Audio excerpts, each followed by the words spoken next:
At a busy bus stop in some city, a beggar used to live. Every day he used to survive by begging from passengers arriving early. One day, when he was begging like his routine, he saw a tall person wearing clean and refined clothes. He thinks that this is some rich man. If begged, perhaps good money might be received. He started begging. That tall man stopped. "You always keep begging. Have you ever given anything to anyone?" The beggar replied with melancholy, "Sahib, I myself am known as a beggar. What do I have to give?" The tall man said seriously, "If you cannot give anything, then you have no right to take either. I consider myself a merchant, and I believe in give and take. If you can give me something, then I can give you something." Saying this, that person boarded a bus and departed. The beggar remained standing right there. But that man's words went deep into his heart. He thought, perhaps people don't give me anything because I am unable to give anything. But what can I give? I am just a poor soul, you know. 2 days he kept thinking this. On the third day, when he sat in a corner of the bus stop, his sight fell on some old pens on the ground near a scrap shop. Among them, some seemed like they would work upon cleaning a little. A thought came into his mind. Why don't I clean these old pens and give them to people in exchange for alms? He collected some pens, cleaned them, and the next day, when a passenger gave him alms, he handed a clean pen into his hand with thanks. The passenger got surprised, smiled, and said, "This is really a special thing." Time passed.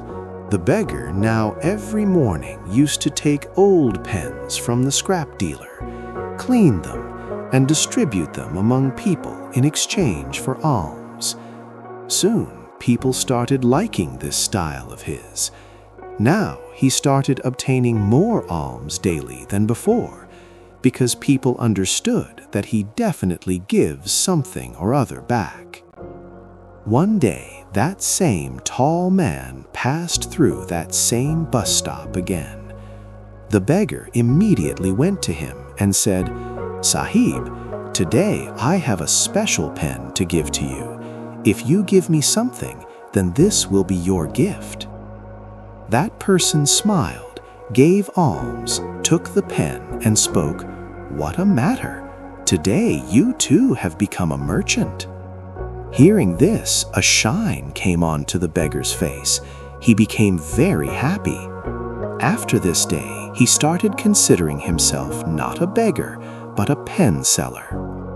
In just a few months, he gathered enough money that he bought a small pushcart and started selling new, cheap pens and small stationery items. 6 months later, that same tall man came to that city again. Now he himself was busy in a business meeting. At the bus stop, a person wearing a suit came and greeted him and said, "Sir, recognized? We have met before too." That person got a little surprised. "Apologies, did not recognize."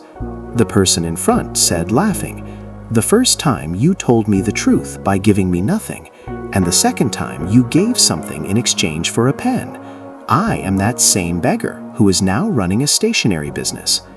Now that tall man also smiled and said, "So you truly acted upon my words. You understood the meaning of give and take." The former beggar replied, smiling, "You gave me life's most precious lesson. You had told me that until we give something to others, we don't hold the right to take. At first, I felt that I had nothing to give, but when I tried, I found that I have things like honor, intention, and hard work too, which are not less than any precious gift. When I started giving old pens, then I realized that people are not giving me alms. Rather, they are paying the price of my sincerity, my thinking, and my spirit. I changed my thinking, and my life changed." That moment became silent. Then, taking a deep breath, he said, "Today I consider myself a merchant, because now I don't just beg, I give too. I might have less wealth, but I have much honor, and this is my real capital." And both looked at each other and smiled and departed on their paths. Friends, this story explains a lot for us to learn. In the story, that tall merchant knew the principle of give and take very well. All the big, successful merchants of the world are those who are doing their work. He explained this to a beggar also. He then made his life a part of his life, and because of this, a clear difference was seen in his life. He changed his thinking and changed my life too. This story teaches us that if we change our thinking, then we can achieve anything. If we always consider ourselves small, then we will always become small. To become big, we have to make our thinking big and consider ourselves great. The essence of the story is that success was hidden in your thinking. Wake yourself up, elevate your thinking, and then see how you are reaching the heights of success.